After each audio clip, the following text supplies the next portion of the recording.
값싸고 질 좋은 음식은 어디 없을까요? 친환경이면서 쭉쭉빵빵한 농산물은 어디 없을까요? 농약과 화학 비료로 농사 지으면서 지속 가능한 농업과 지구를 만들 수는 없는 걸까요?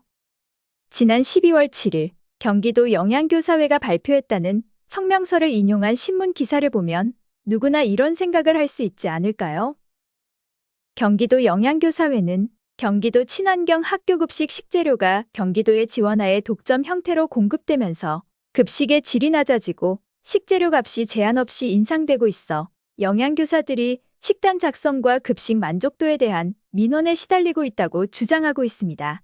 이에 대한 대책으로 경기도 영양교사회는 최소 2개의 공공센터를 선정해서 독점 형태의 모순을 바로잡아야 한다고 주장하고 있습니다.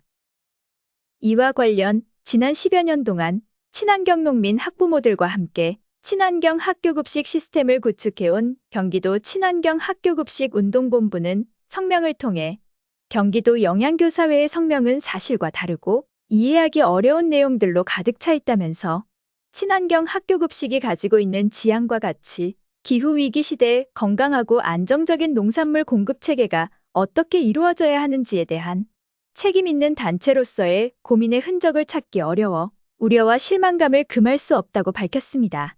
경기도 친환경 학교급식 운동본부는 또 공공급식, 특히 학교급식은 공공에서 책임져야 하고 친환경 농업은 하늘과 땅과 사람이 함께 짓는 농사인 만큼 경기도 민관 거버넌스 체계를 충분히 활용해야 한다면서 모든 급식 관련 주체들이 참여하는 공개 토론회를 통해 경기도 친환경 학교급식이 나아갈 길을 함께 찾아갈 것을 제안했습니다.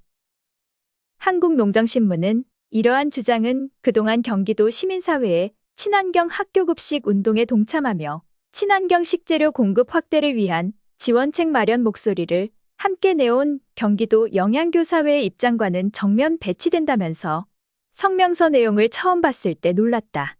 현장 의견을 수렴하지 않은 채 임원들이 그와 같은 내용의 성명서를 냈다는 걸 나중에야 접했다. 내용상 동의되지 않는 부분들이 있었다면서 급식이라는 건 국가정책의 일환이기에 여러 주체들이 머리를 맞대고 진행해야 하며 생산에서 유통, 소비까지 국가정책으로서 접근하면 좋겠다는 경기도의 또 다른 영양교사의 이야기를 전했습니다. 학부모들의 시선도 곱지 않았습니다. 경기도에서 아이들이 초등학교와 중학교에 다니고 있다는 한 학부모는 영양교사들보다 월급을 반밖에 받지 못하면서도 학교에서 똑같은 급식 일을 하고 있는 영양사 선생님들을 볼 때마다 미안해서 하고 싶은 말도 다 못하고 있는데 영양교사들은 왜 엉뚱한 이야기를 하면서 친환경 학교급식을 망치려고 하는지 이해할 수 없다면서 영양사 선생님들보다 급식 만족도를 2배 이상 높이지 못하는 경쟁력 없는 영양교사들은 퇴출시키거나 월급을 삭감해야 한다고 쏘아붙였습니다.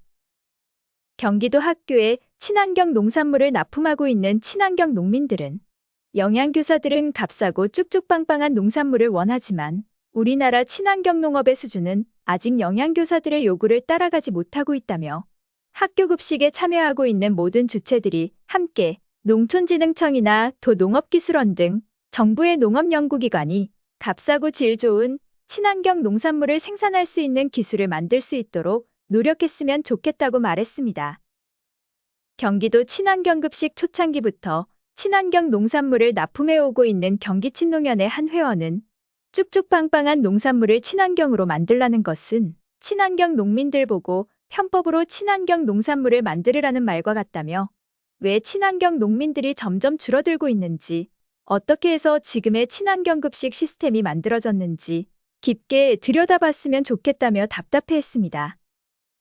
2000년대 초반부터 급식운동을 해오면서 영양교사 제도의 탄생 배경과 학교급식 시스템의 변천 과정을 주도해온 한 급식운동 활동가는 경기도 영양교사회가 고민하는 급식비 문제는 현물급식 시스템을 도입하면 한 방에 해결되는 문제인데 영양교사들이 자신들의 업체 선정 권한을 내려놓을 수 있을지 의문이라면서 이번 경기도 영양교사회의 성명이 향후 토론회 등으로 이어지면서 경기도 친환경 학교급식을 한 단계 발전시키는 계기가 됐으면 좋겠다고 말했습니다.